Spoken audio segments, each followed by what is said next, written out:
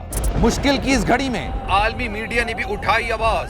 CNN، آج تک، India today, Times now سمیت عالمی میڈیا نے آکاش رام کے اغوا کے خلاف دیا بول کا ساتھ۔ اف کیا ظلم ہے، بول انصاف کا منتظر۔